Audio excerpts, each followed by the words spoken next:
Hey guys, and welcome back to my channel. So today's video is another weekly recap of WWE. A lot happened this week, some good, some bad. NXT is back this week, so I have 3 shows to actually talk about this week. Very exciting. So Raw and NXT both had their first actual episodes of 2020, and SmackDown had its second episode, and everything's building up for the Royal Rumble, so that is exciting. But yeah, I'm gonna let you guys know what I thought of everything, and I think I'm gonna do this thing where I actually start to rate these shows, so what I thought of them. I also apologize because I look really crusty right now, but I just got back from the gym, but I'm trying to film before all of the actual daylight is gone, so I'm very sorry. That being said, let's go ahead and get started with Raw. So I have my notes with me. So Raw opened up this week with Brock Lesnar actually coming to work. Amazing, love to see it.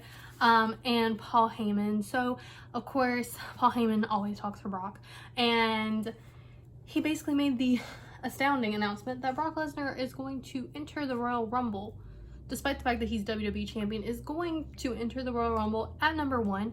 I don't really know where they're going with this. A lot of people on Twitter were annoyed about it. I don't know if they're planning on having whoever eliminates Brock become his opponent. I don't know how that's going to work.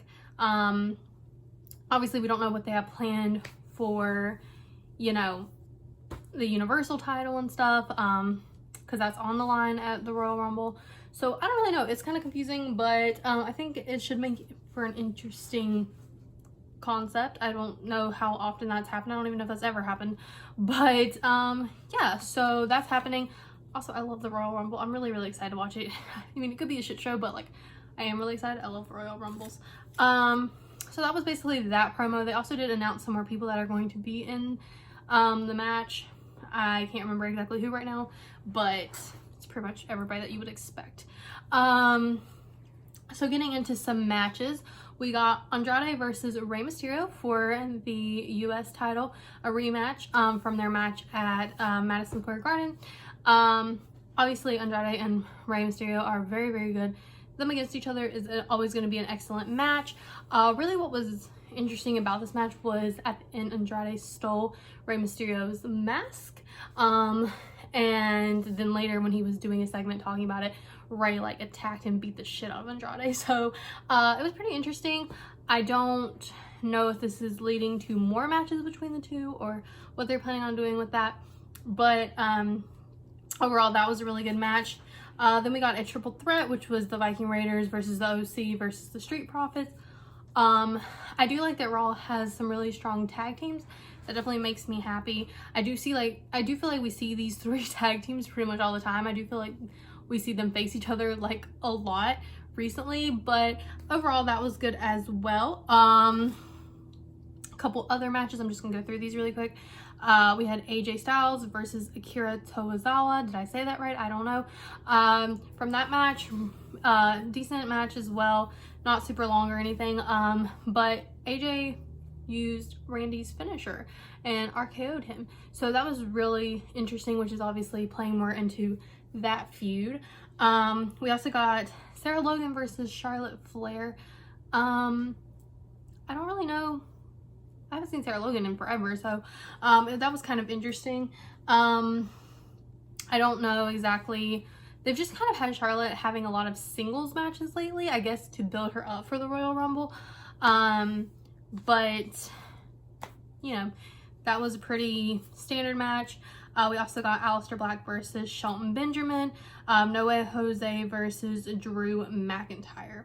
And then Eric Rowan faced another local competitor, only this time the local competitor got blasted in the face with, I don't know if it was supposed to be blood, but it was red and it came out of the cage.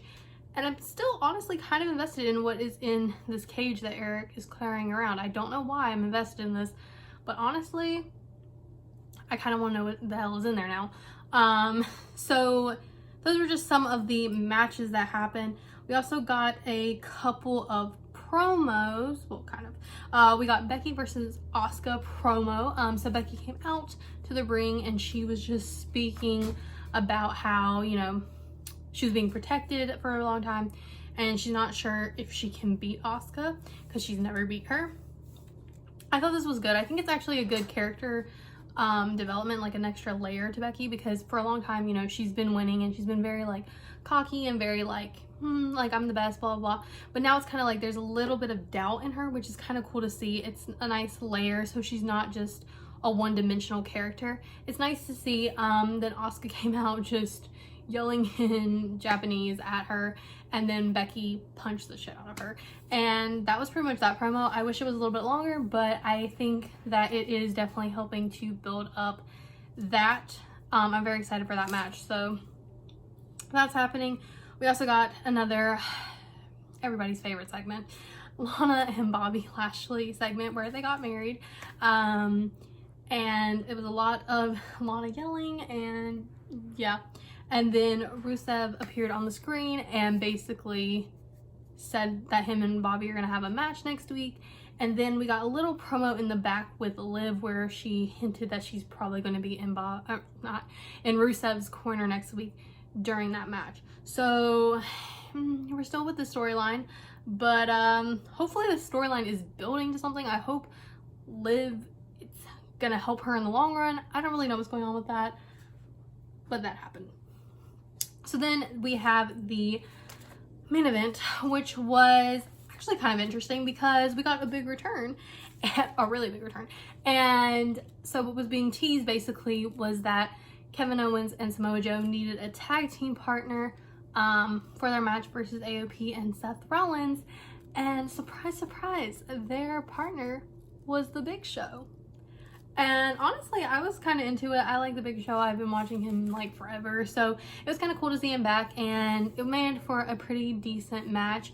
You know, I feel like it wasn't a bad match or anything. I don't know where else they may be going with this in the future. I don't know if like what's gonna happen, but I thought it was pretty decent. And it was nice to see that return. That being said, overall for the show, I would probably give the show like, I want to give the show like a B- because I feel like we had some really good parts. Like I really enjoyed Becky and Asuka's segment. I thought the Big Show returning was really cool. We had some good matches, but then there was a lot of like, I don't know, like weird things, like the Lana and Bobby and Rusev and Liv thing is just still super weird to me. I'm not really into it. I feel like some of the matches we've seen a lot of, but I mean, I will give them credit. They had 1, 2, 3, 4, 5, 6, 7, 8 matches. So 8 matches in the 3-hour show wasn't terrible. I wasn't too mad about it. So I'm gonna give Raw a B- this week. Okay, so now we're moving on to NXT, and spoiler alert, NXT was great as always. So we opened up the show with Rhea Ripley, our new NXT Women's Champion. Very, very exciting. I really like Rhea. I think she brings something different. I just really enjoy her. So Rhea opened it and she was just, you know, getting her chance. You deserve it, blah, blah, blah. And then Toni Storm came out and she was basically like, I'm gonna win the championship at my match on Sunday, and then it's gonna be champion versus champion, and then I'm gonna come Toni 2 belts. And I thought she honestly gave a pretty decent promo. I liked it. I don't know if they're planning on moving Toni full-time to NXT, the US one, but spoiler alert, she didn't win her match, so so it's just gonna be champion versus a non-champion. But I thought it was pretty good promo, which then led to more people coming out. So Kaylee Ray came out, which is NXT UK champion, Io Shirai, Bianca Belair, and then Candice LeRae. Bianca Belair probably had the best promo. I loved it so much because it had a Mean Girls reference, but she was like, I'm better than you, I'm better than you, I'm better than you. And then talking to Toni, she was like, you don't even go here. I was like, yes, I love that. I thought it was so funny. Big props. That then led us into a 6-woman tag team match. So it was gonna be Rhea, Candice, and Toni versus Kaylee Ray, Bianca Belair, and Io. And the match itself was honestly really good. It was a lot of Candice getting beat up, but it was a really good match, I thought, overall. I think there was some like problems going on between Io and Bianca, which kind of made the match end up being a victory for Rhea's team, but overall it was a really good match. I liked it a lot. We also got 2 matches in the Dusty Classic. So we got the Forgotten Sons versus Imperium and Undisputed Era versus Gallus. So from those, Imperium won their match and then Undisputed Era won their match. Both those matches were good. I liked them. Thought they did a good job. We also got Austin Theory versus Joaquin Wilde. That was a really good match. I liked that one a lot, actually. Austin Theory, after seeing him a couple times, I really like him. I think he's definitely gonna be a big star. I think he's only like 22 years old, so kind of like Rhea, he's like young, and you can just see like he's gonna have huge potential, so that's really cool. Then we got a promo of Johnny Gargano basically being like, Finn Balor, like, fight me. Mad at him because he made him miss TakeOver, and just basically was like, you didn't finish the job, so I'm still here, ready to fight. And then Finn came out and Finn basically said that they're gonna fight at TakeOver Portland, which is gonna be really good. I'm super excited. I really like both of them. I kind of like Finn being evil. I don't know. I think it suits him. Like, him being a heel actually I think suits him. So I'm really excited to see that. We also got Mia Yim versus Kaden Carter. So we got 2 women's matches. Super exciting. NXT, I have to give them props because I feel like there's always 2 women's matches most of the time, and that makes me happy because most of the time on Raw or SmackDown, you're lucky if you get 1 decent one. Hence, we only got 1 on Raw, and there was 1 on SmackDown and only a tease of 1 that didn't happen, so, which I'll get to. But yeah, that was a pretty decent match as well. But the big part of that was Chelsea Green came out and attacked them, and she kind of made her NXT debut. I don't know what they're doing exactly with her because she's been on Raw, so I'm not sure 100% what's going on with that, but that was cool. And then the main event was a Fatal 4-Way, and I'm not gonna lie to you guys, most of the time I think matches that are like Fatal 4-Ways, triple threats, I think they're messy. I think that they can go 1 of 2 ways. Like, they can either be really good or they can be shit. And I thought this one was really good. So this was to be the #1 contender for the North American Championship. So our competitors were Damian Priest, Cameron Grimes, Dominic Dijakovic, and Keith Lee. And I thought this was a really good match. I thought everybody was working really well together. To me, if you're gonna have one of those matches where there's a lot of people, you have to have a good sense of, like, I guess, like, chemistry between everybody. Like, if you don't have it, it just kind of ends up being messy. I'm sure you guys have seen there's plenty of messy triple threats, Fatal 4-Ways, all that. Like, it can get messy in a hurry, but this was a really good one. I thought they did a great job. There was a lot of awesome spots. Cameron Grimes has some actually really cool moves that I had no idea. I actually saw him when I saw NXT live, and he has, like, improved a lot, I think, definitely since then. I, like, saw it in, like, I want to say July. He had some really cool moves I didn't know. I really like Damian Priest. Dominic, he's just freaking huge and is, like, really impressive to me. And then Keith Lee, obviously, he's just super cool, and obviously he ended up winning. I think that was kind of expected. But yeah, I'm very excited to see his match. I believe they're having that in 2 weeks, so that'll be really interesting. I'm excited for that. So overall for NXT, I would definitely give NXT like an A this week. I thought it was really good. Nothing was really off about it. I would give it an A+. I've seen better episodes, but it was still really good. Obviously, NXT is the superior of the 3 shows. If you don't watch NXT, also definitely check NXT out. It's on the same channel as Raw, so if you can watch Raw, you can watch NXT. That's all I'm saying. But that being said, I thought NXT blew it out of the water this week by far. Okay, SmackDown. So SmackDown started out with an episode of Miz TV featuring the returning John Morrison. So John Morrison, you know, him and Miz were talking a little bit, and then he was talking about how he was disappointed in the fans because they turned on the Miz when the Miz was having a bad day. And, you know, that kind of got some heat. Obviously, they're going for those two being heels together, which is cool. I still, to this day, wish that they would have had his return be at the Royal Rumble. I don't know why they pushed it ahead, but to each their own. This led to the New Day coming out and basically being like, Miz, like, why are you complaining? Like, just say you had a bad day. Like, you don't have to make excuses. And then it turned into Miz telling Kofi, didn't you lose your championship in 6 seconds? And blah, blah, blah. So that happened, leading into a match between The Miz and Kofi Kingston. And honestly, this match was good. My favorite part, honestly, was the commentary between John Morrison and Big E. Like, I thought that was hilarious on the commentary. So funny and good. So that was something.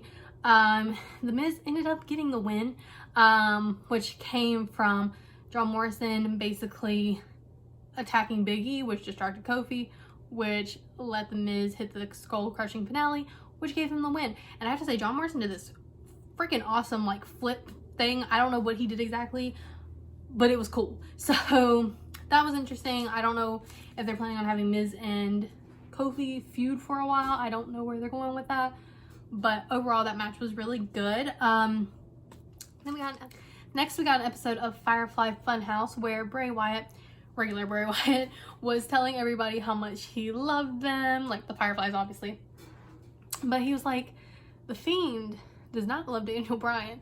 And then it kind of did this really cool promo where it went back and it showed like Daniel Bryan when they tried to get him into the Wyatt family and all of that. That's actually a really good thing. I really like Firefly Funhouse. I think you can't go wrong with Bray. I think he does a great job. And I think this is going to be a good match. I'm excited to see this match as well. So that's exciting. And then we got a match between Mandy Rose and Alexa Bliss. This match was fine to me. It wasn't anything fantastic. The ending gets on my nerves because I cannot stand when people win by roll-up. I think it's so annoying. I think that it's just like, it happens too often in women's matches. Like, I don't know. It's just super annoying to me. But it wasn't a bad match. It was just the ending, which that happened because Mandy, before the match, had given Otis an I'm sorry cake, which honestly, that storyline is kind of interesting. I don't know why. Maybe it's just better than Lana and Bobby. I have no idea. But it's actually a cute little storyline. And then Otis came out, him and Tucker came out, and they kind of like interrupted the match a little bit. I don't know if they were coming to get a closer look at the match. I don't really know what was happening. But they came out there, it distracted Alexa. Mandy rolled her up, got the win. I just wish there had been a more clean-cut win. I feel like that's better for Mandy, for her to get a clean-cut victory, because I feel like she hasn't gotten a ton of them. So I don't know, that was kind of irritating. Other than that, I didn't mind it. Then we had a build match, and I'm really annoyed about this, guys. Like, really annoyed about this because I was looking forward to this match. It was supposed to be Lacey Evans versus Sasha Banks. This had been promoted on SmackDown for a week. They have been telling us that this match was going to happen. So Lacey gets down to the ring, and Sasha's music comes on, but there's no Sasha. Then Bayley shows up, because of course we have to have Bayley. And she's like, oh, actually Sasha's not coming. Sasha's filming her rap album, blah, blah, blah. And I'm just like, bruh. Like, I was so annoyed. And this is the only reason I was annoyed. I don't care that that happened so much, because I feel like they do stuff like this a lot. But don't promote it for a week straight and be like, oh, this match is happening. Like, don't promote it. Just have it be like something that you say at the start of the episode, so people aren't like sitting there looking forward to it. That was the only annoying part. Then Lacey basically went to the back. She got attacked by Bayley. I give Bayley credit because Bayley was actually way more aggressive than I've seen her be in a while. So props to her. She was actually pretty aggressive. And then Lacey turned it around on her, started beating her up. Bayley escaped before she got hit with the woman's right. That was basically that. I don't know what they're doing with this. I don't know if they want Lacey to eventually face Bayley for her title. I don't understand. It's very confusing because it seems like it should be Sasha versus Lacey. I don't know. I don't know what's happening with that. Okay, then we got a Daniel Bryan promo. Daniel Bryan just basically saying that he remembers everything. He remembers, you know, the Wyatt family. He remembers all of it. That he's changed. Then we had this like weird part where Ramblin' Rabbit popped up and said, I know how to help you defeat the Fiend. There's a hint. It was so random though because it just popped up on the screen behind him, but that being said. And then well, later, Rambling Rabbit, he didn't have a good time because the Fiend obviously wasn't too happy with him. So, yeah. Some other matches. Oh, there's only 2 other matches. Okay. Braun Strowman versus Shinsuke Nakamura. Dear God, have your Intercontinental Champion win some matches. Jesus. I don't know what's happening. Braun has defeated 2 people now in this little stable. Like Cesaro got beat last week. Shinsuke got beat this week. I feel bad for them. I don't understand. That's all I gotta say about that. We got another Sheamus promo. And then our main event was the Usos versus Braun well, no. Okay. Sorry. The Usos versus Baron Corbin and Dolph Ziggler. And I'm happy to see the Usos back. That's really cool. But the only thing that I have to say is if this keeps dragging out this dang storyline with Baron Corbin and Roman Reigns, I want to pull my hair out.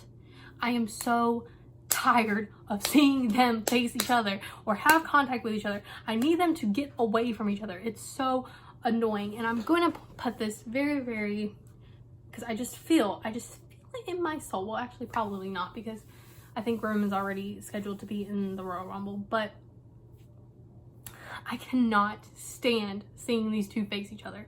Like, I know everybody's like, I hate the Lana and Bobby story. Like, I understand that. I don't think that's a great storyline here, but I cannot stand literally how they just keep putting Roman Reigns and Baron Corbin together in some form.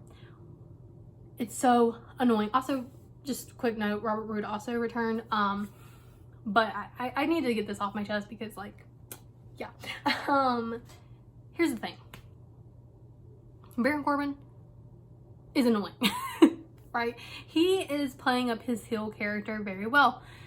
But in order for him to be over as a heel, okay, he needs to be going against somebody who is like the ultimate face, if that makes sense. The problem with Roman is like, even though Roman is a face and he's like, you know, running SmackDown, and I guess that's kind of the whole thing, is like they both think they're running SmackDown because Baron's king and blah, blah, blah. Roman still has the issue of not being over with the fans as much as he needs to be. There's still people that don't like Roman because of, you know, him getting major pushes in the past for all of that. There's a lot of people that still have, I think, like a little bit of resentment towards him, so he doesn't have like the face power that he needs to be like a riveting face like that. And Baron's like so annoying. Like, he's a heel, but he's like an annoying heel, and it's like it just like them 2 together, it's not anything that anybody is going to sit there and be like, wow, that's the match I want to watch. Like, nobody's sitting there saying that, because at the end of the day, most people, like for instance me, I'm just like, I've seen this like 16 times now. Like, I get it, they don't like each other, but like, can they not face other people? Like, is there like they can't face other people? Like, it makes no sense. And I know technically Roman wasn't in this match, but you know, it's still connected, and it's like really, really irritating. I just want them to get away from each other. Like, Jesus Christ, this storyline has been going on for how long? Their matches against each other are like super average. They're not that great. There's not a lot of fan investment in it. And I just feel like if you're going to have a feud, like, have a feud that has something meaningful. If you're going to take up time and you're going to make it the main event every freaking week, make it be a feud that is inspiring, that is something that people want to see. Don't make it something that nobody cares about. Like, oh my God, I'm so tired of seeing the 2 of them together. I'm sorry. I know I'm being very repetitive, but I literally, if I have to see them face each other another time, I'm going to scream. And I know I am. I know they're going to keep doing it, but like, it's driving me crazy. So anyways, SmackDown for the week, I would give SmackDown a C, because I can't, like, this, I need this feud to end. This feud needs to be over. This feud should have been over like 3 months ago, but it's still going on.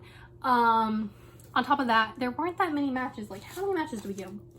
1, 2, 3, 4. There were 4 matches in a 2-hour show. There's no reason for that. Like, you had Miss TV for probably a good 20-ish minutes. You had a Firefly Funhouse episode. You had a match that didn't happen. You had Daniel Bryan have a promo. You had Sheamus have a promo. And it's just, like, why is there only 4 matches? Why? It's 2 hours. In 2 hours, which is the same time that NXT had 1, 2, 3, 4, 5, 6 matches. 6 matches. A major promo. And then, I just don't understand. Like, makes it... Yeah. Sorry, I was making sure. Yeah, 6 matches and a major promo. Why can SmackDown not do that? I don't understand. 4 matches. Makes absolutely no sense to me. Okay, I'm done with my rant. That was my review. NXT obviously killed it this week. Like always, I'm about to go because the sun is actually really setting now. I was too long on that rant, I guess. I don't know. Anyways, I will talk to you guys in my next video. Bye.